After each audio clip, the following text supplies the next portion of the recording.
Kang Jae-ho remembered three things. First, the smell of burning fuel. Thick, oily, that specific smell that settles forever in the memory of everyone who has ever been near knocked-out equipment. It is impossible to confuse it with anything else, and every time a soldier smells it again, he returns there. To the road, to the dust, to the roar. Second, the sound. Not the explosion itself, a person almost never hears the explosion because the shock wave outruns the sound. He heard what came after. A long, dull hum, as if someone had struck a large metal tank from the inside. Only that tank was the entire world. Third, water. Cold. Dark. It covered him at once from all sides, and he did not have time to draw air. He simply fell, first downward, then somewhere unclear because in the water he lost direction. The body moved on its own because the body knew how to survive without the mind's involvement. 6 years in the Army, 3 combat deployments, a tactical swimming instructor in his second year of service. He surfaced, inhaled, and immediately started coughing, not from the water but from the air, because the air was different. Too clean, too saturated, too alive. Without soot, without dust, without burning fuel. Kang Jae-ho lay on the water and breathed. Then he opened his eyes. Above him was the sky. Not the sky he had seen a minute ago. Whitish, smoke-filled, with black columns on the horizon. This sky was dark blue, almost violet at the edges, with 2 moons. Not 1. 2, a large one, amber, almost full. A small one, white in its quarter phase. Kang Jae-ho looked at them for a long time. Then he said quietly, "So that's how it is." He reached the shore on his own. 200 meters in full gear, body armor, load-bearing vest, boots. Is not a triathlon, but it is not a walk either. By the time he got out of the water, his hands almost would not obey from the cold. The shore turned out to be rocky, with small gray pebbles. Farther on, a low cliff, and beyond it a forest. The trees were unfamiliar, tall with dark burgundy bark and broad leaves that glowed slightly, faintly, barely noticeably, as if a small light were burning somewhere inside the leaf. Jae-ho sat on the stones and took inventory, the rifle in place on the sling. He mechanically checked the bolt. It works. Almost no water got into the mechanism. A good sign. 2 magazines in the load-bearing vest. The pistol on his thigh, intact too. The knife, intact. First aid kit in the left pocket. Canteen, full with water he had filled before the operation. Radio, dead. The screen does not light up. The casing cracked on impact. Total 1 soldier. Weapons. 2 magazines, a knife, a first aid kit, water, no communication, no coordinates, no order. On a planet with 2 moons. Good, he said aloud out of habit. That word helped. Not because it was good, simply because it switched the mode, from confusion to action. He stood up, shook the water off his body armor, and began to look around. And at that moment, something appeared before his eyes. Not in the air, not on the ground. Directly in his field of vision, as if someone had overlaid a transparent screen on top of the real world. A blue frame. White text. Initialization system. Complete user Kang Jae-ho class, Commander, Military Architect. Current rank Private E1. Command points, 0 available actions. Reconnaissance, basic camp construction. Jae-ho looked at it for several seconds. Then he blinked. The text remained. I see, he said quietly. A system. He was a practical man. 6 years in the Army beat out of a person the tendency to spend a long time making sense of the inexplicable. If something works, use it. You will figure it out later. The system gave information and points. Points gave opportunities. That meant earn points. He mentally pressed reconnaissance. New text appeared. Task, primary reconnaissance. Objective, study the territory within a 500-meter radius. Reward, 50 CP plus level 2. Unlock time, unlimited.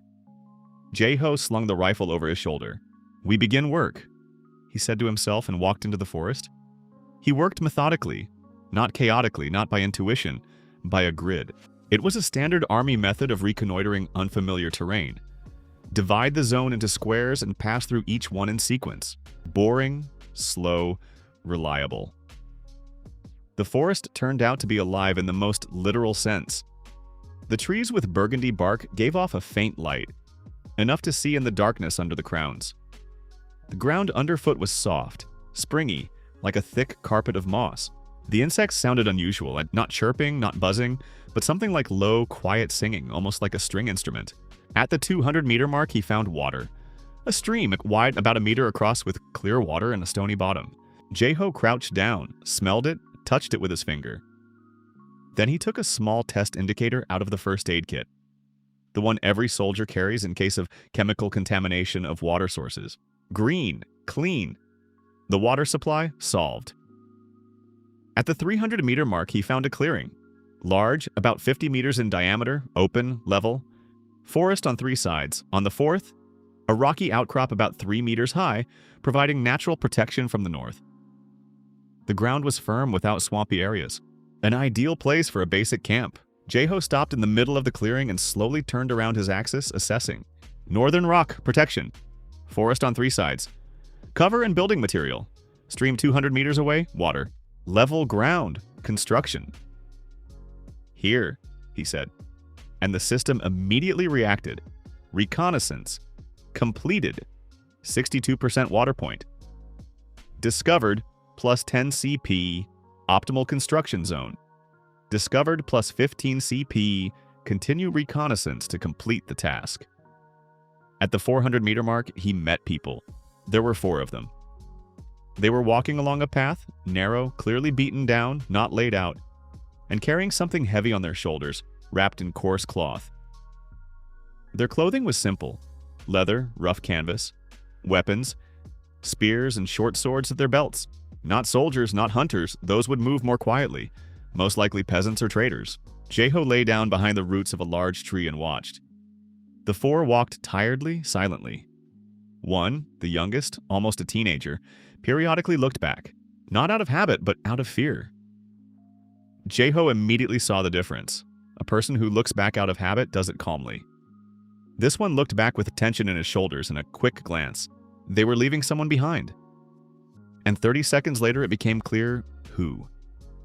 3 more appeared behind them on the path. Different ones. More confident, with better weapons, with leather armor. One shouted something to the first group. They stopped. The young one dropped his load, robbery, or worse. Jae-ho lay and watched. A soldier should not interfere in civilian conflicts without an order, a basic rule. But he had no commander, no order. There was only what he saw: 4 frightened people and 3 aggressive ones. He made the decision in 2 seconds. Rose from behind the roots, slowly, deliberately, so they would see him in advance. Stood at full height, he held the rifle with the barrel down but did not remove his hand. All 7 turned toward him. Pause. The 3 attackers looked at him, at the unfamiliar armor, at the strange weapon, at the calm face, and clearly did not understand what they were seeing. Jae-ho did not speak. He simply stood. The 3 looked at one another, then the eldest of them said something. Sharply, briefly, and all 3 turned around and left. Quickly but not running. Saving face. Jae-ho lowered his gaze to the 4. The young one was looking at him with his mouth open. One of the older ones, a man of about 40 with rough hands and broad shoulders, slowly bowed. He said something. Jae-ho did not understand a word. The system blinked. Threat neutralized without use of weapons. Plus 25 CP first contact with local population established. Plus 10 CP unlocked, basic translation, plains language. And suddenly the man's speech became understandable. Not immediately, as if someone were slowly tuning a frequency. The words formed meaning with a slight delay, like poor simultaneous translation. I do not know who you are, foreigner, but you helped us. My name is Torin. We are from the village of Grass, west of here. If you need food or shelter, the village is open. Jae-ho answered in Korean. The system apparently worked both ways because the man clearly understood. My name is Kang Jae-ho. I do not need food. I need information. Torin nodded. Ask. They walked to the village for about an hour. Torin spoke. Jae-ho listened and filtered, separating what was important, setting aside details, building the picture. The world was called Erdon. Not the country, the whole world. People here did not know other continents, though legends spoke of lands beyond the Great Sea. The political structure was simple. Several kingdoms constantly at war with one another. 3 major ones. Valtar in the north, a military monarchy, harsh with a developed army. Senis in the east, a trade union, rich but weak militarily. And Dorne in the south, young, aggressive, expanding. The village of Grass formerly belonged to Senis. But Senis was far away and Dorne was close. And for the past 6 months, Dorn detachments had regularly come to the border villages. Not with war, but with a tax. Those who paid us lived. Those who could not lost livestock, grain, sometimes people. Those 3, Jeho said. From Dorn? From Dorn, Torin confirmed. An advance collector. The main detachment will come in 3 days. 20 men, a mounted commander. And what does the village do? Torin fell silent. The silence was eloquent. Jeho looked at him. You pay. We have nothing more to pay with, Torin said quietly. Last autumn there was a poor harvest. In spring they took half the livestock. If they come again, the village will starve to death by winter. Jeho did not answer, but the system blinked before his eyes. Tactical situation detected threat. Armed detachment, 20 units in 72 hours. Task available, first defense, reward, 200 CP plus military construction. Level 1 unlock accept? Yes/no. He mentally pressed yes. The village of grass appeared between the trees. Small, about 30 homesteads, with a wooden palisade shoulder high and 1 gate. In the middle of the village, a well beside it, a large communal house. People near the houses looked at the stranger warily. Jeho stopped at the gate, looked at the palisade. The palisade was bad. Thin logs, uneven spacing, no second level, no corner towers, no firing space. How many men are in the village? He asked. 12, 4 of them over 50. Do you have tools? Axes, saws, hammers? A blacksmith? Old Bren, but he is not young anymore. I do not need young, I need skilled. Torin looked at him attentively. Are you going to defend the village? I am going to turn it into something 20 mounted men cannot take. Torin was silent for a second. Then he said quietly, We have 3 days. Enough, Jeho answered, and added without unnecessary words, Gather everyone. He spoke to the village in the evening, by the communal fire briefly. He did not agitate, did not persuade. He simply explained the situation as it was. They had 3 days, 20 enemy men, and if everything stayed as it was, they would lose. If they worked for 3 days, they would have a chance. Then he asked, Who will work? Hands rose, almost everyone. One woman, tall, red-haired, about 30 years old, asked sharply, And who are you to command our village? Jeho looked at her. No one. You can choose not to listen to me. Then in 3 days, 20 riders will arrive and take what is left. Pause. I am Sarah, the woman said, the village head. Then this is your decisionist, he answered. She looked at him for a long time. Directly, without embarrassment. With that appraising directness found in people used to making decisions alone. We work, she finally said. Jeho worked alongside everyone, that was important. Not standing over people with instructions, but showing with his hands. He started with the palisade. The existing one was left as the foundation. On top of it, a second row of thicker logs tilted outward at an angle. Outside, an earthen rampart. Dig earth in front of the palisade and pile it at the base. This gave 2 effects at once. The ditch outside made a mounted charge difficult. The rampart inside gave height to the archers. The system blinked constantly, assigning points for every improvement. Earthen rampart plus 15. CP double palisade plus 20 CP unlocked. Corner tower, basic corner towers. This changed everything. From the towers, archers could fire along all 4 walls, leaving no blind spots. Bren, he called the blacksmith. Bren turned out to be small, wiry, with hands like blacksmith's tongs and the eyes of an intelligent man who had grown tired of saying aloud what he thought. At least 60, no less, but he moved quickly and without unnecessary movements. A sign of a person who knows his body. Can you make tips for steaks? A lot, in a day, as many as you can. Bren looked at him. From what? From what there is. Any metal? There are old plows, 2 broken ones. Enough. Bren nodded. Without unnecessary words, he went to the forge. He did not come out of there until the end of the day, only the sound of the hammer and the smell of hot metal.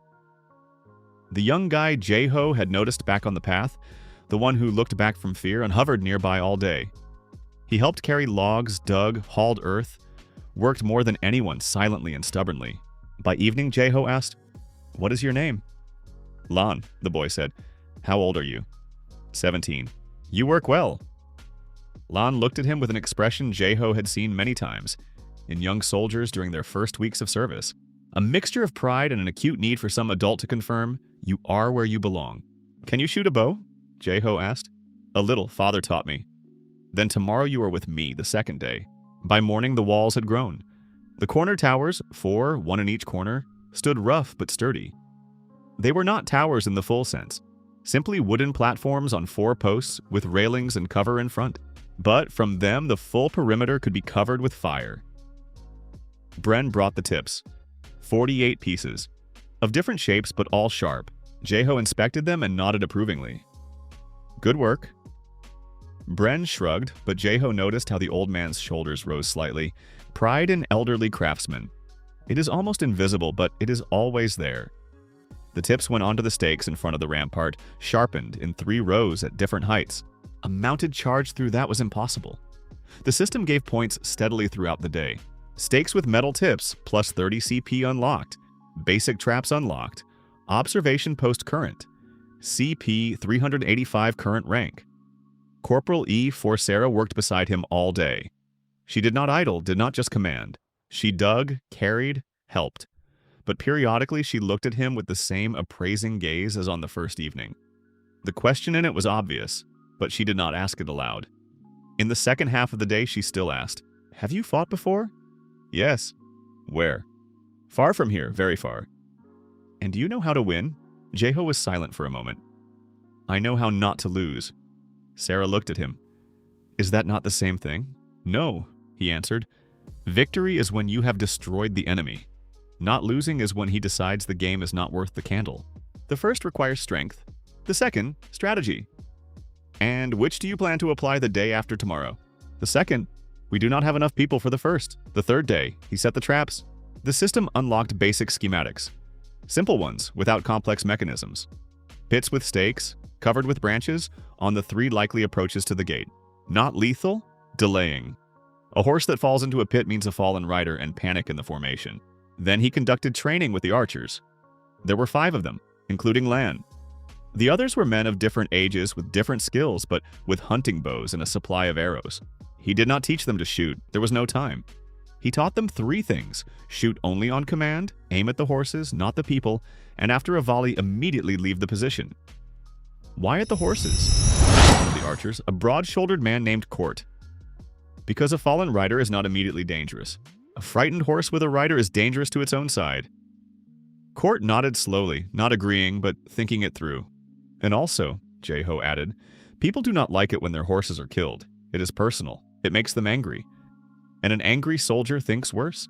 On the evening of the 3rd day, he climbed onto the corner tower and looked at the village below. It looked different. Not rich. Ready. A double palisade, towers, a rampart, stakes, traps. Inside were 12 men who had not slept properly for 3 days, but worked the way people work when they understand. This is their home, and they are defending it. The system noted quietly, "Defensive position." Village of Grass. Completed.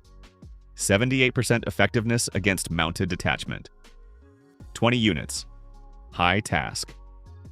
First defense, active Lan climbed onto the tower beside him. He stood, looking into the darkness of the forest. "Will they come in the morning?" he asked. "Most likely," Jae-ho answered. "Soldiers like morning. There is visibility. The enemy is not fully awake yet." "Are you afraid?" Jae-ho looked at him. Yes, Lan clearly did not expect such an answer. "But you. You look as if you are not."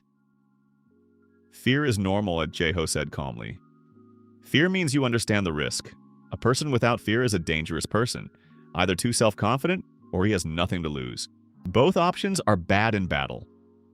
"And how do you handle it?" Jae-ho was silent for a moment. "You stop thinking about what can go wrong. You start thinking about what you have done so that everything goes right." Lan looked at him with that expression Jae-ho had already seen on him several times. There was something like a decision in it. Slow, internal, as if the guy was slowly understanding something important about himself.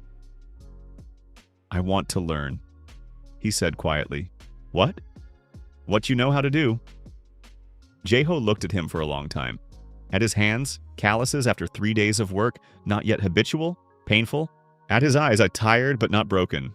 At his posture, still uncertain but already different from on the path on the first day. "That takes a long time," he said. I understand. And it is difficult. I understand. Then we will talk after tomorrow, Jae-ho said. If everything goes well, they came at dawn just as he had predicted. 22 people, and not 20. 2 extra, the commander, on a black horse in heavier armor than the others, confident, clearly used to villages opening their gates at the first sight of his detachment. They stopped 100 meters from the gate. The commander shouted something and a demand to open up and hand over the due. A standard scenario practiced many times. The village was silent. Jae-ho stood on the central tower above the gate. He was visible, deliberately. He wanted the commander to see his silhouette, unfamiliar, in unfamiliar armor. The commander shouted again, this time with a threat. Jae-ho did not answer. Instead, he raised his hand and a signal to the archers on the towers. 5 raised their bows. The commander saw it. He did not expect it. It was visible even from a distance by the way he slightly tightened the reins.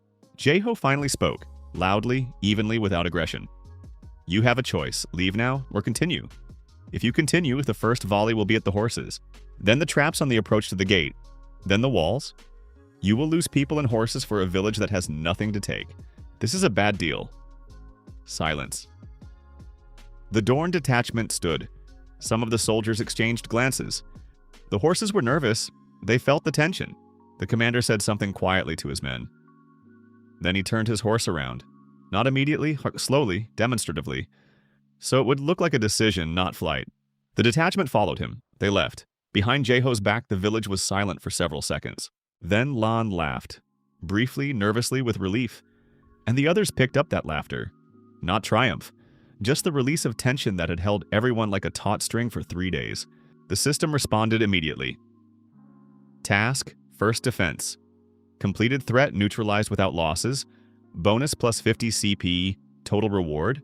Plus 250 CP, current CP. 635 current rank. Sergeant E5 unlocked. Military camp, level 1 unlocked. Barracks, basic unlocked. Forge, military new task. Available, first recruit.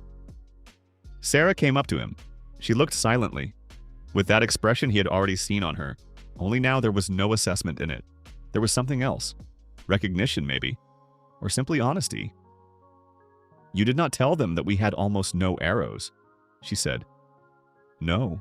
If they had gone on the assault, we would have had enough for 1 volley. I know. And you still took the risk? Jae-ho looked in the direction where the Dorn detachment had gone. I did not take a risk, I calculated. The commander was used to easy prey. Easy prey does not resist. It hides or begs. When prey behaves differently, the commander recalculates the risk-to-reward ratio. A village without grain and livestock is not worth losses in men and horses. I gave him a reason to retreat that did not look like defeat. Sarah looked at him for a long time. You think like a commander. I think like a soldier, and he corrected her. The difference is that a commander thinks about victory. A soldier, about the task. Bren pushed his way forward. The old blacksmith looked at him with a squint. And now what? He asked. Jae-ho looked at the village, at the people around him, at the walls they had built in 3 days. Then he looked at the system, at the lines invisible to the others floating before his eyes. Military camp, level 1, requirements. 100 CP, 50 logs, 10 units of metal barracks. Basic, requirements. 150 CP, 30 logs. He had 635 points. He had a forest behind the wall, a blacksmith with hands of iron, and 12 men who had done the impossible for 3 days. He had a new task, first recruit. He looked at Lan. The boy stood to the side and waited. Not arrogantly, not intrusively. He simply waited, like a person who had already made his decision and was now waiting to see whether someone else would accept it. Now, Jae-ho said, we build further. He spoke with Lan the next morning, not ceremoniously, not with a speech. He simply took him with him on a perimeter inspection, the standard morning check that Jae-ho had introduced on the very first day and intended to keep. The inspection took 20 minutes, each wall, each tower, each trap. Check the fastenings, the condition of the stakes, note what needed repair. Lan walked beside him and remained silent, wisely not filling the silence. Jae-ho valued that. You want to learn? He said midway through the inspection. I remember. But you must understand what exactly that means. Speak, Lan answered. It does not mean heroism, not weapons and not victories. It means, first of all, thinking, reading the terrain, counting people and resources, understanding when to fight and when not to. Most people want to learn how to fight. Only a few want to learn how to think in war. These are different things. Lon was silent. Second, Jae-ho continued, discipline, not the kind on the outside and standing straight and saying, yes, sir. Internal, doing what needs to be done when you do not want to. Sleeping less if necessary, moving forward when it is scary. This cannot be explained. It is developed. And third, you will always be responsible for others. A commander is responsible for his people, not for victory and for people. If you are not ready for that, everything else is meaningless. Lan stopped by the corner tower and looked straight at him. I am ready. Jae-ho studied his face for several seconds. 17 years old, hands not yet soldier's hands, a gaze no longer childlike. Good, he said. Then from today you are my first recruit. We start with morning runs, physical training, and studying the terrain. Weapons, later. The system blinked. Task. First recruit, completed reward, plus 75 CP unlocked. Training ground, basic current.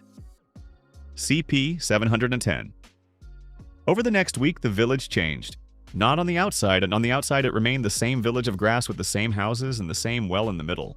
It changed from within, in that space between the palisades that Jae-ho had assigned for construction. A level 1 military camp. According to the system, it was a basic structure. In reality, it was the first thing he was truly building from scratch in this world, with people he had not known a month ago, from wood and metal they had obtained with their own hands. He started with the barracks. Not housing, barracks. The difference was fundamental. Housing is made for comfort. Barracks are made for combat readiness, so that people are nearby, can rise on alarm within a minute, so that equipment is stored in order and is immediately accessible. One long building, wooden bunks in 2 tiers, a place for equipment for each person, a common table, one entrance wide without a threshold. Bren was expanding the forge in parallel. The system had unlocked the military forge at level 1. This meant that the old man could now make not just tips for stakes, but proper arrowheads, short swords of simplified forging, and reinforced brackets for construction. Jae-ho set him the task clearly. First, 20 short swords, not beautiful, working ones. Second, 50 arrowheads. Third, 10 daggers. Everything else is as possible. Bren listened, nodded, and asked one thing. Will we run out of firewood for the furnace? We will not, Jae-ho answered. I will send people to cut it every day. Court went the broad-shouldered archer and became responsible for the wood supply. He was not a soldier and did not want to be one, which Jae-ho immediately appreciated. A person who understands his role and does not reach for someone else's stands in his place much more reliably. You work well with people, Court said once when the two of them were hewing logs for the barracks roof. I work with tasks, Jae-ho answered. People are part of the task. Court smirked. Sounds cold. Sounds precise. Cold is when I am indifferent to people. I am not indifferent. That is why I put each person where he is strong. Court was silent for a moment. You are a strange man, Jae-ho. I know. On the 5th day of construction, Sarah appeared. Not to help, to talk. She came in the evening when the construction fell silent and people dispersed to their homes and stood beside him at the unfinished wall of the barracks. Rumors spread quickly, she said without preamble. What rumors? That the village of Grass drove off a Dorn detachment, without losses. People have already come from neighboring villages, asking whether it is true. Jae-ho looked at her. And what did you tell them? The truth. And? Sarah hesitated slightly. 3 men from the village of Kess asked to stay. They want to learn what you are teaching, Lan. Jae-ho was silent for several seconds. The system quietly blinked. New task available. Squad recruitment. Objective. Recruit 10 recruits. Reward plus 300 CP plus barracks. Level 2 unlock. He mentally accepted the task. Let them stay, he said, but there is one condition. What? They obey the camp rules, not village rules, camp rules. That is different. Sarah nodded slowly. You are building an army. I am building people who know how to protect what matters. An army is the consequence. She looked at him the way people look at a person in whom they have just recognized something important. Not everything, but enough. Good, she said. I will tell them. They came the next morning. 3 men, different unlike one another, each with his own story on his face. The first, Royn, 28 years old, stocky, with the broad shoulders of a hunter and quiet, attentive eyes. He spoke little. He moved the way people move when they have spent a lot of time in the forest, economically, without unnecessary movements. The second, Marek, 32, tall with a builder's hands and a scar across his chin. A former mercenary, as he said it himself without embarrassment. Served in a private detachment for 3 years, then the detachment fell apart. Returned home, married, thought that was all. It did not work out to think so. The third, Tiz, 20 years old, thin, nervous, with quick eyes, the most restless of the three, constantly twisting something in his hands, unable to stand still for more than a minute. But when Jeho gave him a bow and told him to shoot at the target, he released 3 arrows in 4 seconds, and all 3 hit. Jeho spoke with each one separately, with Royn briefly, asked about hunting, about the forest, about whether he could read tracks. Royn answered all the questions in monosyllables, but precisely. Jeho decided reconnaissance, with Marek longer. A former mercenary meant experience, both bad and good. Bad. The habit of working only for money, lack of loyalty to an idea. Good. He knew what real battle was, not by hearsay. "Why did you leave the mercenaries?" Jeho asked directly. Marek looked at him without trying to dodge. "The last assignment was about a village. We were hired to burn it. I left before the order." "Were you paid?" "Partly, in advance." "Did you return it?" "No." "Why?" "Because they were going to burn a village. That is my little tax for not participating." Jeho looked at him for several seconds. "Good," he said. "You are senior in the recruit squad. After Lon." Marek raised an eyebrow. "Lon. He is very young." "Yes, and he is my first recruit. Seniority is not by age, it is by order." Marek shrugged. "Your rules." "Yes," Jeho agreed. "Mine." The conversation with Tis was the shortest. "You are nervous," Jeho said. "I know," Tis answered, not offended. "That is a problem in some situations." "I know. But you shoot well." "I always shoot well. Nervousness goes away when there is a target." Jeho nodded. "Then you need tasks, specific, measurable ones. When there is a task, you are fine." Tis looked at him in surprise. "You? Yes, exactly?" "Then you will always have tasks," Jeho said. "Welcome." 2 weeks after the first recruits appeared, Bren's forge was working in 3 shifts. The old blacksmith did not complain, and he was flourishing. Jeho saw it clearly. In the last few years, Bren had been a master without real work. Plows, nails, horseshoes. That is craft, not mastery. Now before him stood tasks that required thinking, trying, improving. The first swords turned out rough. Jeho took one, checked the balance, inspected the edge, then said, "The spine is heavy, the handle is short. This makes a counterstrike difficult." Bren frowned. "Show me how you need it." Jeho took charcoal and drew directly on the forge wall. The outline of the blade, the proportions, the angle where the edges converged. Then he drew the handle. Longer, with a crossguard to protect the hand. Bren looked silently, then quietly grunted. "I have not made one like that before." "Then now you will." Bren was silent for a moment, then, "You understand blades?" "I understand what a soldier needs." "From where?" Jeho looked at him. "From experience." The old man did not ask further. That was one of the reasons Jeho respected him. Bren understood. Every person has things that are not asked about. The system noted the progress. Military forge. Active productivity. 3 weapon units per day unlocked. Armor, light leather unlocked, crossbow. Basic crossbow. This changed tactics fundamentally. A bow required years of training for normal use, a crossbow in a few hours. Less range, lower rate of fire, but any person with steady hands could use it effectively from the first day. He showed Bren the drawing. The old man studied it for a long time, longer than usual. Then he raised his gaze. "This is a tricky thing," he said. "Yes. Where do you know such things from?" "I read a lot," Jeho answered shortly. Bren snorted, but not skeptically, rather approvingly. Then he buried himself in the drawing again. "I will make it. Give me 3 days." The training ground appeared between the barracks and the eastern wall. Not large and about 20 by 15 meters.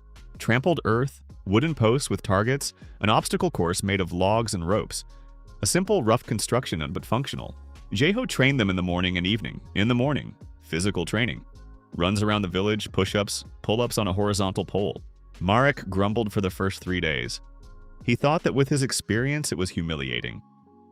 Then he stopped grumbling, because he understood. Jae-ho trained together with them, not above them, with them.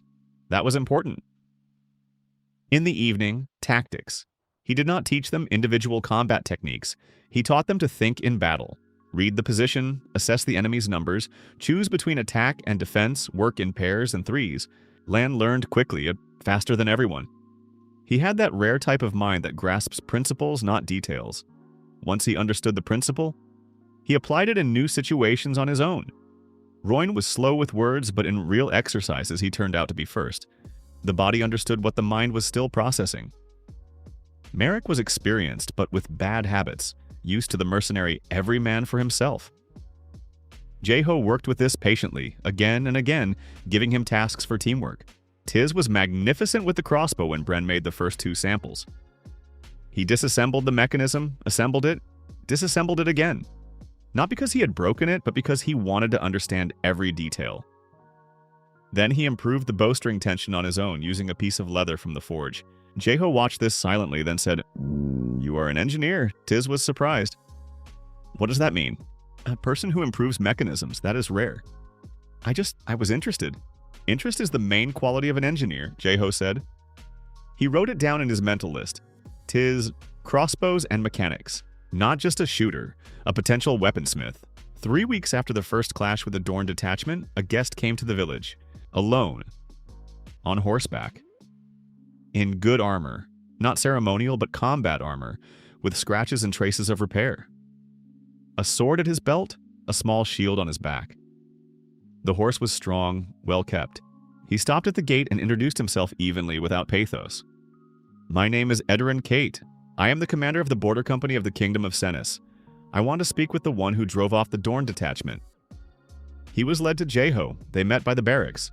Adrian inspected the buildings attentively without trying to hide his interest. A professional assessment, not curiosity. Then he looked at Jae-ho. About 40 years old. A tired face, but not broken. The eyes of an intelligent man who had seen enough war not to romanticize it, and not enough to break. "You built this in 3 weeks?" he asked. "Yes." "With village men?" "With them." Edrin was silent for a moment. "Who are you?" Jae-ho answered the way he always answered when this question was asked directly. "A soldier, from a very distant place." "From what kingdom?" "From one you have not heard of." Edrin looked at him for several seconds. Then he smirked. Not mockingly, but with the understanding of a person who had accepted the rules of the game. "Good, then to the point. The detachment you drove off, it was reconnaissance. Dorn's real strike on this section of the border will come in a month, 2 at most. 3 villages on this stretch, including Grass. I have 22 men for the entire section. That is not enough." "How many people does Dorn have?" Jae-ho asked. "In this direction, about 200. Regular infantry, 50 mounted." Pause. "And what do you want from me?" Jae-ho asked. Edrin spoke directly. "An alliance, you hold Grass. I reinforce you with people. 5 from my company, experienced. In return, Grass becomes a strong point. You obey the overall command of Senis." Jae-ho did not answer right away. He thought, 5 experienced soldiers, that was a resource. But submission to the command of Senis, that was a restriction. And Senis, according to Torin, was rich but weak. Weak command over a strong position, a bad decision. "No," he said. Edrin raised an eyebrow. "No? Not like that. I do not accept subordination to the command of Senis. But I accept an alliance, an equal one. 5 of your people here, but under my operational command at this position. Tactical decisions are made by me. Strategic ones, by agreement." Adron was silent for several seconds. Then he said quietly, "You take a lot upon yourself for the commander of a village militia." "I take exactly as much as I can hold," Jae-ho answered. "No more and no less." Another pause. Edrin looked at him, for a long time, appraisingly. Then nodded. "Good.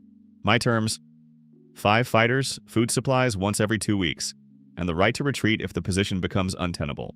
Accepted." They did not shake hands. In this world, as Jae-ho had managed to notice, an agreement was sealed differently. Each placed a hand on the other's weapon. Symbolically, "I trust you enough to allow you to touch my blade." Edrin extended the hilt of his sword. Jae-ho touched it. Then he extended the hilt of his army knife. Edrin looked at it for several seconds.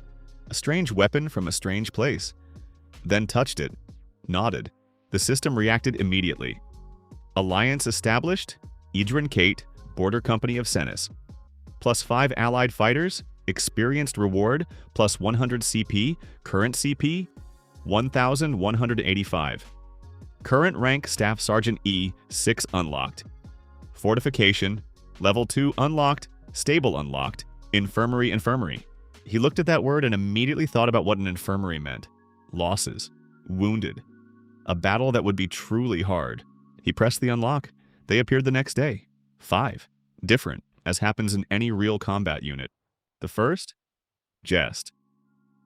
About 35 years old, of average height, with the bearing of a career soldier and the face of a man who had known everything for a long time. An experienced spearman, a veteran of 3 campaigns. He looked at Jeho with professional skepticism, not hostile but not friendly either. The skepticism of a soldier who had been let down too many times by commanders with loud promises. The second, Vera, a woman about 28 years old, shield and short sword. She moved lightly, almost soundlessly, a rare quality for heavy armament. She kept apart from the others but observed everything at once. The third, Dahl, huge, about 2 meters tall, shoulders like a bull's, hands of a blacksmith, but not a blacksmith. A heavy 2-handed sword on his back. A good-natured face that deceived at first glance. Jeho noticed that Dahl never once lost Vera from his field of view. They worked as a pair and silently, habitually. The fourth, Pen, an archer, tall, wiry, about 40. He spoke little, but when he spoke, precisely. He looked at Tease with professional interest and immediately asked, "Is the crossbow of your design?" Tis explained the changes. Pen listened attentively, nodded. The fifth, Rit. Young, about 22, the most nervous. Jeho determined his role instantly, messenger and scout. Fast, flexible, with an excellent memory for routes.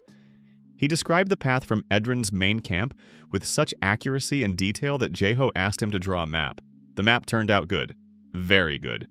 "Are you a cartographer?" Jeho asked. "No, I just remember well." "That is better than a cartographer." He conducted the first review of the position with them immediately, without getting used to it, without days of acclimatization. He spread out the homemade map of grass and its surroundings, explained the fortifications, strong and weak sides, the 3 likely routes of Dorn's attack. Jess listened with the same skepticism, then asked, "If they come with 200, our 30 people will not hold out."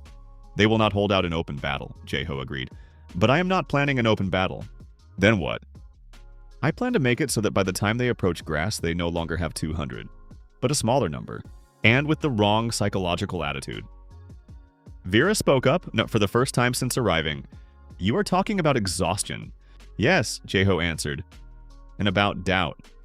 If you are going to capture a village and on the way you lose people in traps, see fortifications you did not expect, and understand that there is no easy victory. You start thinking whether it is worth the price. We do not need to win in battle. We need to make the price too high." Jest was silent. Then he slowly said, "You think like the commander of an ambush detachment." "I think like a soldier with fewer resources against a larger enemy," Jeho corrected. "That is the same thing." The next 2 weeks were the most tense. They worked from dawn until dark. Level 2 fortification opened new possibilities, and Jeho used them all. The corner towers received roofs and firing slits. Not just platforms, enclosed positions from which archers and crossbowmen could shoot while remaining practically invisible. In front of the rampart appeared a second row of traps. No longer pits, but camouflaged loops of thick rope at the height of a horse's knee. A mounted detachment at full speed through such a field lost animals, and fallen riders in heavy armor posed a threat first of all to their own side. Rit made a map of all approaches, the 3 possible attack routes. Jeho studied it every evening, choosing where to place ambushes. The ambushes were not in the village. The ambushes were on the routes. He divided his people into 3 groups. The first, Lan, Royn, and Rit. Reconnaissance and warning. They went 3 kilometers ahead along each route and returned with information about movement. The second, Merrick, Guest, Dahl, Vera, and 4 of the villagers. Mobile reserve. Their task was not to hold the wall, but to react wherever a breakthrough formed. The third, Tiz, Pen, and 3 archers. Long-range fire. They worked from the towers and did not come down until the end of the battle.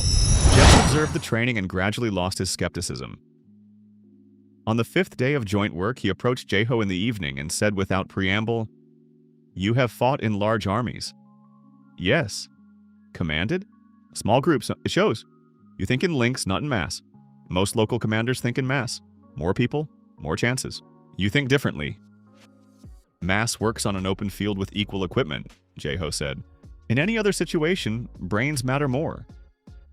Jest was silent for a moment. I have served Edrin for 8 years, and he finally said, Edrin is a good commander, but he thinks like everyone else. You think differently. Is that good or bad? I do not know yet, Jest answered honestly. I will ask after the battle. Lan ran in at dawn on the 15th day. Jeho was not asleep. He rarely slept more than 4 hours now. He was sitting at the table in the barracks with a map and 2 candles. Lan burst in, stopped, evened his breathing, as he had been taught because a gasping scout speaks poorly, and reported, They are coming. Along the central route, about 180 infantry, 40 mounted. Vanguard, 15 people, they are about 2 hours away. Jeho stood up. Roin? Stay to watch. Rit is here, I am here. Good. He turned to Rit. Go to guest. Tell him, central route, 1 hour until the start of the first ambush. Let him move out to position 2. Rit disappeared through the door. Jeho put on his body armor, checked the rifle, habitually, mechanically. Then he took the knife and fastened it on his belt. The system blinked. Task First Defense. Final phase. Enemy. Approximately 220 units. Your forces, 31 fighters, fortified position. Strategic advantage, high enemy numerical advantage. 7-1 Lan stood by the door and looked at him. Are you afraid? He asked. Jeho remembered what he himself had told him 2 weeks ago. Yes, he answered honestly. But I have done everything I could do. The rest is battle. Lan nodded. Then let's go. The battle did not begin at the walls. It began 2 kilometers from the village when Dorn's vanguard entered a narrow forest corridor where Roin and 2 villagers held the first ambush. 3 crossbow bolts, 2 hit. The vanguard went to ground, then silence. Then uncertain movement forward, then the rope loops. 2 mounted men fell, 2 more tried to go around, and fell into pits at the edges of the trail. The vanguard retreated without reaching the village. The main detachment stopped. Jeho watched from the watchtower through a homemade spyglass. Bren had made it from 2 metal cylinders and polished lenses from a broken lantern. Not perfect, but it worked. He saw Dorn's commander, on a white horse in heavy armor with a red plume. He stopped and looked ahead. He was shouting something to his officers. Counting losses, Jess said quietly beside him. Yes, Jeho agreed, and recalculating the price. The main detachment reformed. Infantry in front, mounted men onto the sides. A standard maneuver against ambushes. The width of the column increases, the vanguard is covered with shields. They moved again, slower, more carefully. Jeho raised his hand, a signal to the tower men. Tiz and Pen opened fire first. Crossbow bolts from the towers, unexpected from above. Not deadly in such numbers, rather irritating and slowing. But every bolt that hit meant a man who stopped, lost pace, hindered the next one. The column slowed again. The commander on the white horse shouted. Jeho saw how he pointed toward the walls with a gesture. The right flank, an attempt to envelop. About 30 mounted men went to the right, around. He turned to Vera. Right flank. We did not set traps there, but there is a stream there. They do not know where the ford is. Understood, Vera said. Dal with me.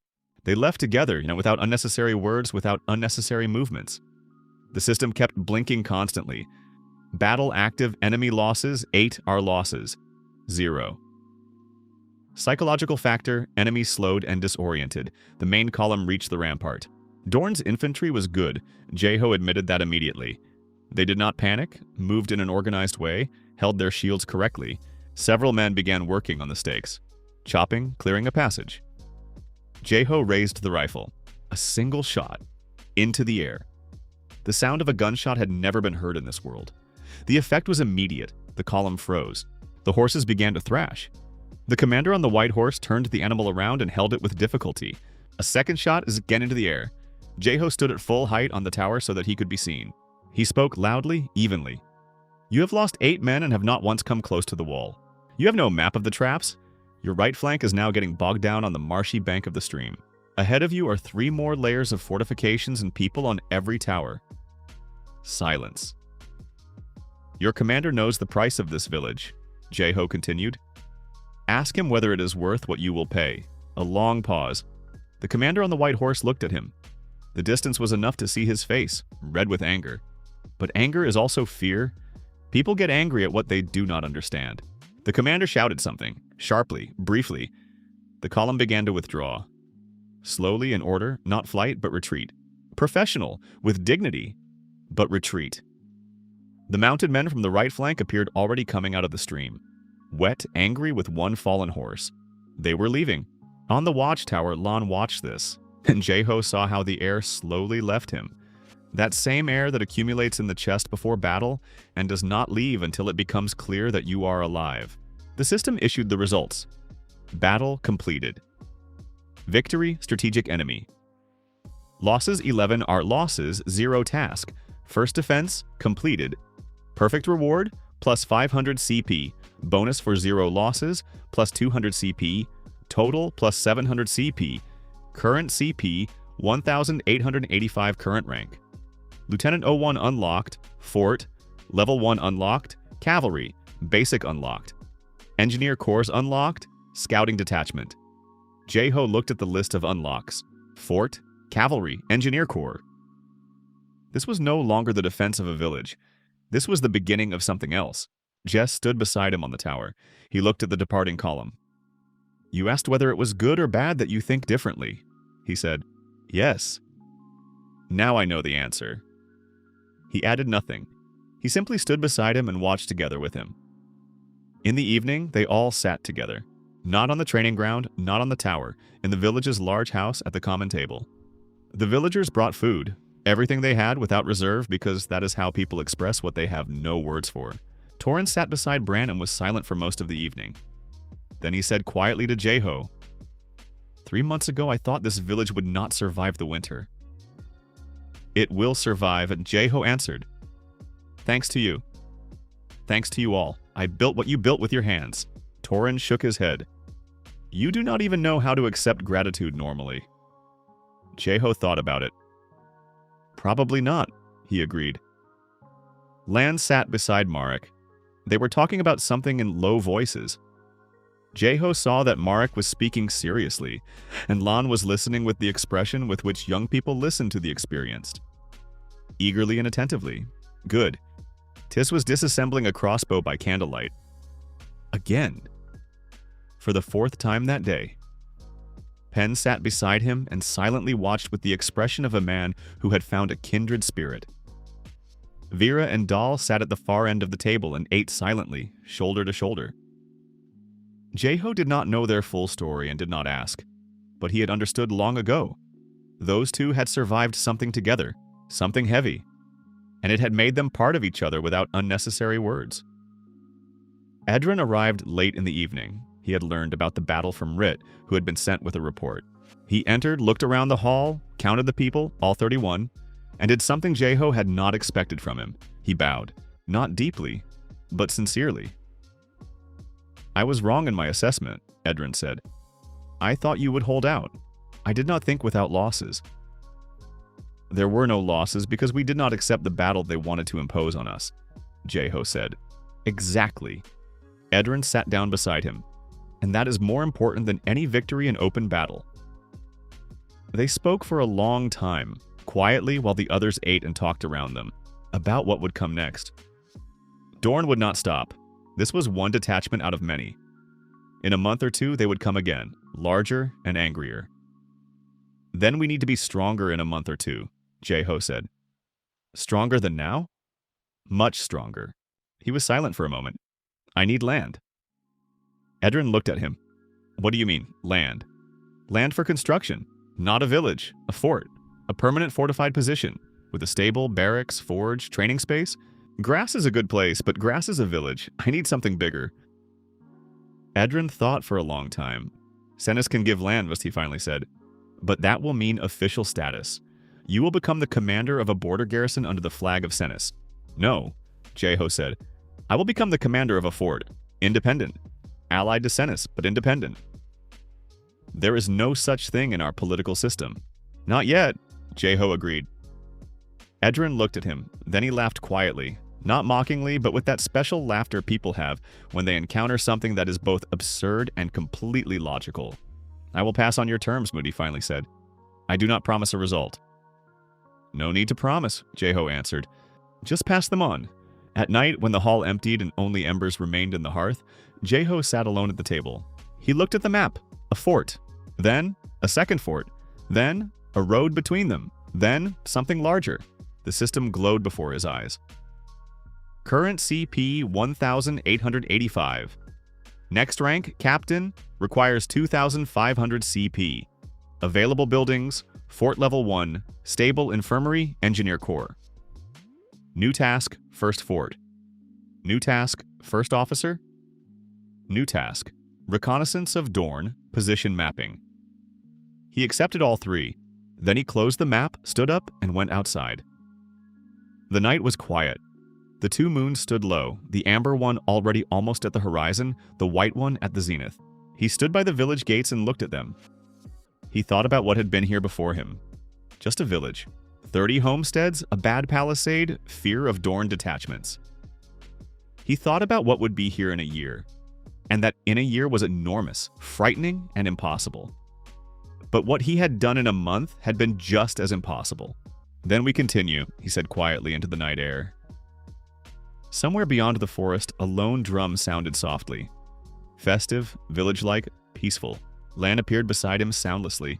He had already learned to move quietly. Not sleeping? Jeho asked. Thinking, Lan answered. About what? The boy was silent for a moment. About what you said on the first day. That it would take a long time. Yes. I think I am ready. Jeho looked at him. At the face that had changed in a month. It had not become older outwardly, but it had become different from within. That very change that happens when a person does something real for the first time and understands that this real thing is his. I know, Jeho said. They stood side by side and looked at the two moons above the forest. Ahead was the fort that still had to be built, an army that did not yet exist, a war that had not yet truly begun, and a man without a past in this world who was beginning to write it from zero. One axe, one decision, one fighter at a time. Permission came 10 days later. Not by an official decree, Edrin brought it personally, on a folded sheet of thick paper with the seal of the Royal Council of Senis. The text was long, ornate, full of legal phrasing that Jeho struggled to get through even with the translation system. The essence was simple. Land with an area of about 2 square kilometers north of the village of Grass was transferred to an independent allied garrison. Without Senis's flag above the gates, that was Jeho's main condition. Without a military oath to the king, only an agreement on mutual aid in the event of a direct military threat. The king of Senis agreed. Edrin explained why, briefly without embellishment. The council got scared. What you did to one Dorne detachment, it is already known 50 kilometers around. If an independent fort holds the southern border and does not demand money from the treasury, the council is ready to agree to any conditions. They think I will ask for money later, and Jeho said, Possibly. I will not. Idran looked at him. Then what do you want? Jeho answered simply, People. Those who want to serve. Not for money, for a place and a purpose. Edrin was silent for a long time, then he nodded. I know such people. The system blinked. Land obtained. 2 square kilometers task. First fort. Activated requirements, 500 CP plus resources. Current CP, 1,885. Enough press to deploy.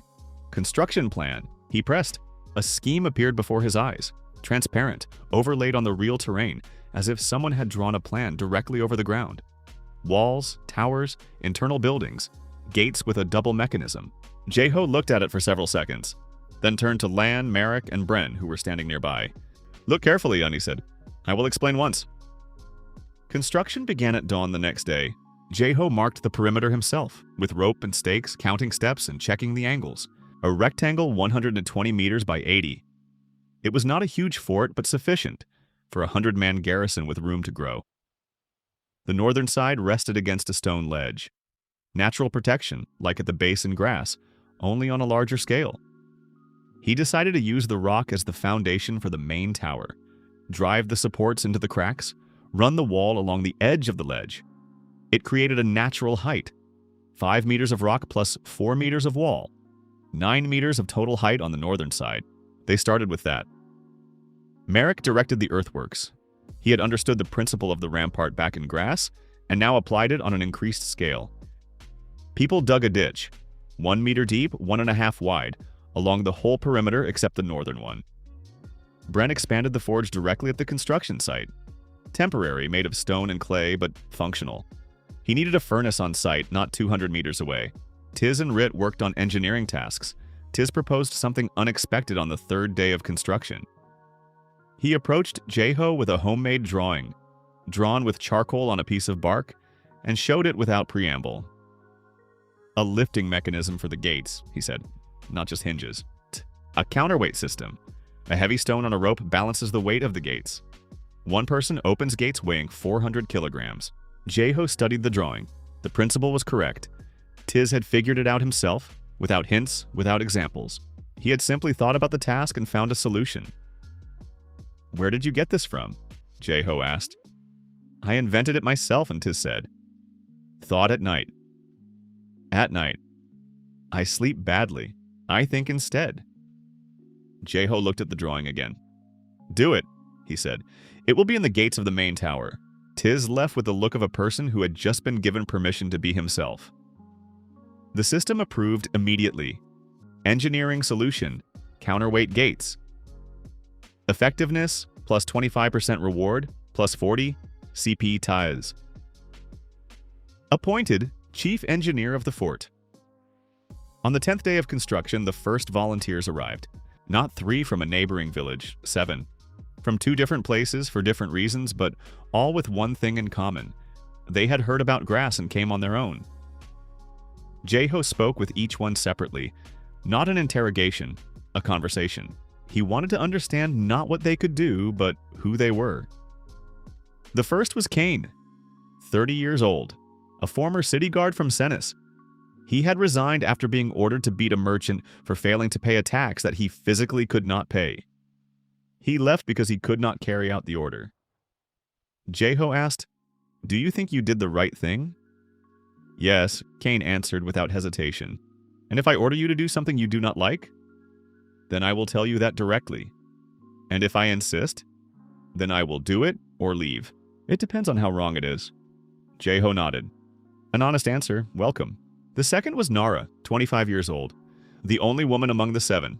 Thin, fast, with short-cropped hair, and a manner of speaking that was direct to the point of rudeness. She did not explain why she had come. She simply said, "I know how to heal. I heard that people who know how are needed here." "Where did you learn?" Jeho asked. "From my mother. She was a healer. Then 3 years at a field hospital of the Valtar army." "Valtar? That is the north." "Yes." "Why did you leave?" Nara looked at him calmly. "Because Valtar started a war with villages that did not want to fight. I treated everyone, our own and the enemy. I was told that was treason." Pause. "Treating everyone is not treason," Jeho said. "I know." "Then, welcome. The infirmary is yours." Nara nodded. Without gratitude, without a smile, simply nodded like a person who had made a business decision. Jeho liked that. The third was Oren, 45 years old. A former military engineer of the Dorn army, the very Dorn they were fighting. He came last and introduced himself first of all exactly like that, without trying to hide it. "My name is Oren. I built fortifications for Dorn for 15 years. 3 months ago I was accused of sabotage because I refused to build a fort on the lands of a village that had not been evicted. I fled." The room became quieter. Merrick looked at him with obvious hostility, Jest with professional interest. Jeho was silent for several seconds, then asked, "Do you know Dorn's fortifications?" "All the main positions in this direction, yes." "Can you draw a map?" "I can." "And you understand that I will use this information against Dorn?" Oren looked at him directly. "That is exactly why I came here, not to Senis. Senis would use the map and throw me away. You would not." "Why do you think so?" "Because you did not throw away Merrick, who had a dark past. And you did not throw away Nara, who treated enemies. You take people for who they are, not for where they are from." Behind Oren's back, Marek's face changed slightly. He did not relax, but something inside him shifted. Jeho looked at Oren for a long time. "Welcome," he said. "You work with Tis. He is the chief engineer. You are his senior advisor." Oren raised an eyebrow slightly. You entrust engineering to a 17-year-old boy? Tis is 20, and in 3 weeks he invented something that does not exist anywhere in these parts.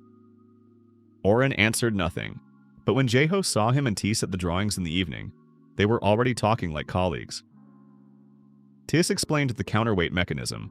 Oren listened with the expression of a man who sees a solution he had not thought of himself and acknowledges it. 3 weeks after the fort was laid down, it began to take shape.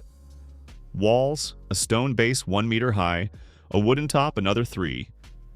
Along the perimeter, 4 towers. Corner ones, according to Jeho's scheme, but better than in grass. Oren made changes to the construction that Jeho accepted without arguing. Wider firing slits below for spearmen, narrower ones above for archers. The firing angle increased by 30%. Tis installed the counterweight gates and, on the 3rd try, managed to make them open smoothly and without creaking. Creaking is a warning for the enemy, he explained to Oren. Creaking is also a worn hinge, Oren answered. Which is worse in the long term? Then fix both reasons, Oren agreed. They worked well together, very different but with a common language. Both thought of structures as tasks, not as symbols. That is rare. Nara was setting up the infirmary in the far corner of the fort. A separate barrack, clean, with good ventilation. She demanded metal hooks from Bren for storing tools and received them on the 2nd day. Then she demanded a separate source of clean water inside the perimeter and received it on the 5th. Tis laid a wooden gutter from the stream higher up the slope. Nara accepted it without gratitude. With a businesslike nod that had already become her signature gesture, Royan went on reconnaissance every 2 days. Different routes, different distances. He returned with information which Rit immediately transferred onto the general map. The map grew. On the 30th day of construction, Jeho unfolded it on the table in the command barrack, the first completed building inside the fort, and looked at it for a long time. Dorn's positions in this direction were now marked in detail, thanks to Oren. 3 main forts, 2 intermediate camps, 4 supply routes. The numbers at each site, approximate but sufficient. Jest stood beside him and looked together with him. This is good reconnaissance, he said quietly. Yes, but Dorn is also doing reconnaissance. They know we are building. They know, Jeho agreed. That is exactly why we need to finish before they decide to strike again. How much time? 3 weeks, maybe 4. Jess nodded. Then less talking, more work. On the 35th day, Jeho completed the system's 2nd task. Task. First officer, appoint a deputy. He had been thinking about this for a long time. Not because the system required it, but because he understood. A fort that depends on one person is vulnerable. If he falls, everything will fall apart. A person is needed who can command in his absence. The choice was not obvious. Merrick was experienced, but his every man for himself had not fully gone away yet. Sometimes it showed in small things. Jest was reliable, but he thought tactically, not strategically. A good executor, not a commander. Lon was his best student. But Lon was 17 years old, and the other fighters still saw him more as a capable recruit than as a leader. Jeho called Lon in the evening. They sat in the command barrack, the 2 of them, by candlelight. I want to appoint you as my deputy, Jeho said. Lon was silent. You are silent, Jeho noted. Thinking. About what? About the fact that Merrick is older and guessed, and that they may not accept it. Correct thought, Jeho said. You are thinking about people, not yourself. That is the first sign that you are ready. And the second? The second is that you are not sure. A confident person does not think about problems. A thinking person does. Lon was silent a little longer. And Merrick and Guest? I will speak with them myself. It is my task to explain the decision so that it is accepted. And how will you explain it? Jeho looked at him. Merrick is good in battle, therefore he will become commander of the combat detachment. That is his place, and he knows it. Gested, commander of the garrison guard. That is his place too. You are my deputy. Different roles, different responsibility. No one is lower, no one is higher in their own field. Lan nodded slowly. Then, yes. Jeho handed him a small object, a metal plate with an embossed sign, his own symbol, which Bren had made at his request a week earlier. Simple, strict. A straight line crossed by 2 short transverse strokes. The symbol of the fort. This is the sign of the deputy commander, Jeho said. Wear it openly. Lan took the plate. He held it in his hand and looked at it for a long time, then quietly asked, Do you think I can handle it? You are already handling it, Jeho answered. Now it is simply official. The system blinked. Task, First Officer, completed LAN, appointed. Deputy Commander reward, plus 150 CP current CP, 2075 unlocked. Officer Corps unlocked, Fort Banner. Jeho looked at that line. A banner is not just cloth. A banner is a name. It is what people die for not because they were ordered to, but because it has become theirs. He thought about it at night. In the morning, he approached Nara. Can you sew? Nara looked at him with the expression of a person who had expected a more difficult question. I can. Then I need a banner. What kind? He explained. Dark blue cloth, the color of the night sky because the fort had begun to be built at night. A white line down the center, the same as on the deputy's metal plate. Simple, clear, without decoration. Nara listened, nodded. When is it needed? In 3 days. I will do it. She did it in 2. On the 41st day, the fort received a name. Not from Jeho, and he specifically did not do it. He waited. The name had to come from the people, not from the commander. A commander who names his place himself names it for himself. A place named by those who built it becomes theirs. Bren came up with it first. In the evening, when they were sitting by the fire, the old blacksmith suddenly said, addressing no one in particular, Linny.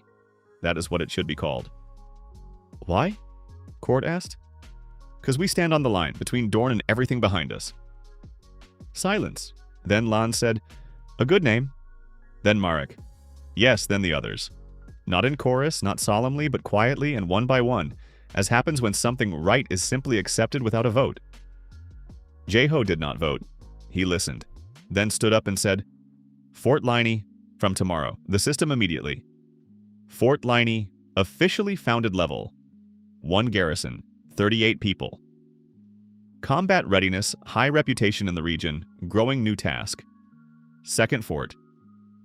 New task, alliance with Valtar or Senis, choice. New task, reconnaissance of Dorn, operation. 3 tasks at once. Jeho looked at them and thought, a second fort means expansion, but a second fort requires people and resources that are still lacking. Alliance is politics. It is more complicated than battle because in politics there are no clear front lines. Reconnaissance of Dorn is a risk, but without information, planning is impossible. He accepted all 3. On the 43rd day, Oren asked to speak privately. They sat in the command barrack in the evening. Oren held a mug of hot water in his hands, an herbal infusion that Nara had introduced as a mandatory ritual for everyone after dinner. No one objected because Nara explained it not as healthcare, but as a standard procedure for maintaining combat readiness. It was accepted immediately. Oren spoke slowly like a person who had spent a long time choosing his words. Dorn will strike in 3 weeks, Muddy said.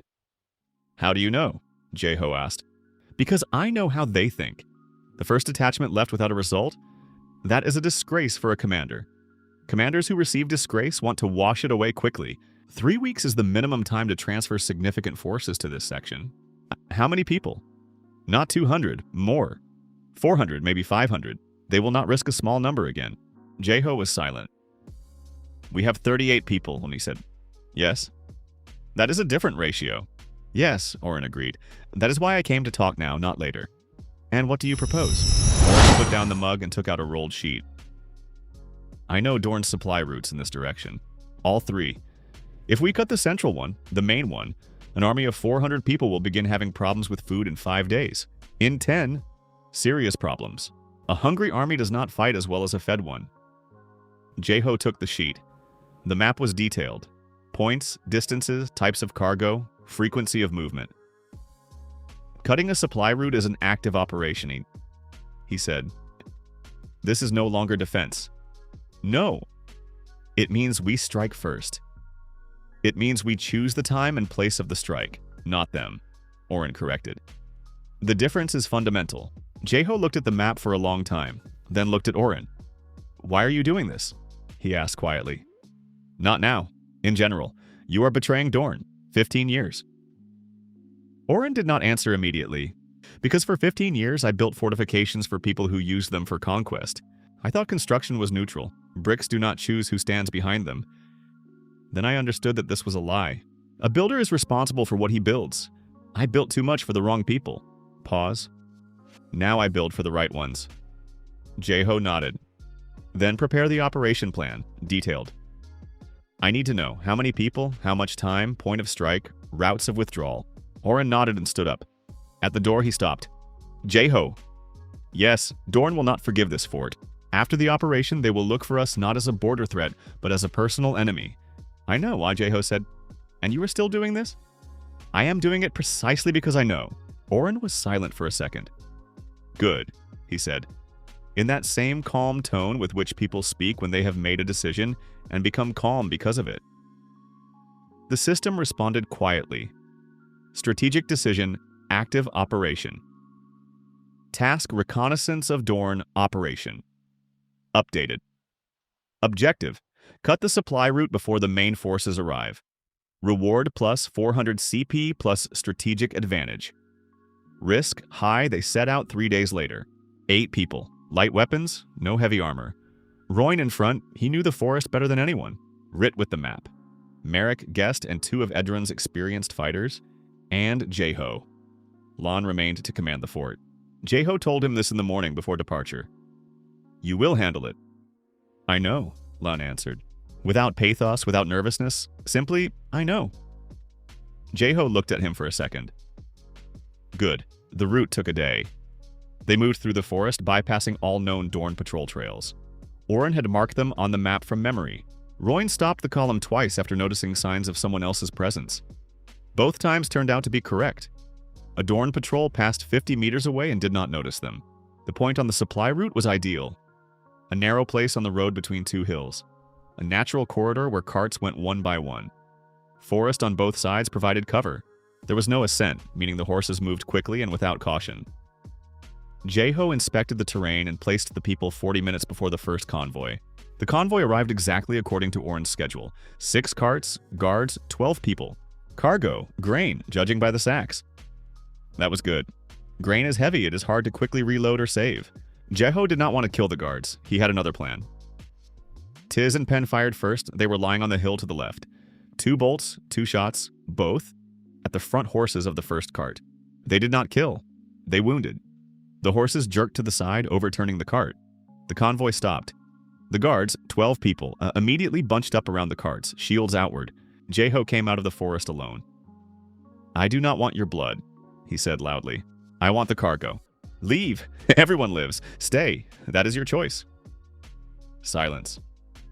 The guard commander, a large man with a good sword, looked at him, then at the forest, then back at Jeho. How many of you are there, he asked. Enough, Jeho answered. True, enough. 8 people in cover with crossbows in position, 12 guards in the open. That was not a bad ratio. The guard commander thought for several seconds. We leave, he said to his men. The guards retreated, carefully, professionally, without panic. When they disappeared around the bend, Merrick came out of the forest with the others. Burn it, he asked. Grain, I know, Jeho said. Load as much as we can carry. Scatter the rest. Scatter? Wet grain rots. Grain scattered in mud cannot be gathered. This is not theft. This is liquidation of a resource. Marek nodded with understanding. They worked quickly on 20 minutes. They took with them as much as they could carry on their shoulders. The rest, they scattered along the road through the forest into the stream nearby. They left by the same route, quickly without talking. They returned to the fort at dawn. The system operation. Supply route. Completed enemy losses. 0 intentional are losses. 0 Dorn resource in this direction. Minus 15% for 2 weeks moral effect. Significant. The enemy knows that you act actively. Reward plus 400 CP plus bonus for 0 losses plus 100 CP. Current CP. 2,575 current rank. Captain 03 unlocked. Fort. Level 2 unlocked. Cavalry. Light unlocked. Artillery. Basic catapult. Jeho stopped on that line, then looked at Tis, who was standing beside him, and of course saw the expression on his face. What? Tis asked. Can you build catapults? Tis was silent for a moment. Not yet, but if you show me the principle, I will learn. Oren also cannot, and I will ask. He asked. Oren could. 2 weeks until Dorn's supposed strike. Fort Liney worked like a mechanism. Not perfectly, not without friction, but it worked. Everyone knew their place. Everyone did their own part. Nara ran the infirmary with the discipline of a military hospital. Clean, organized, without sentimentality. She gave no concessions to anyone, including herself. She worked alongside the others on general work until noon, the infirmary from noon until dark. One evening, Jae-ho went to check the infirmary and found her doing something strange. She was sitting and drawing. Not a map, not a diagram, just drawing. Something like a flower, but in details he had not seen either in the forest or in the city. "What is that?" he asked.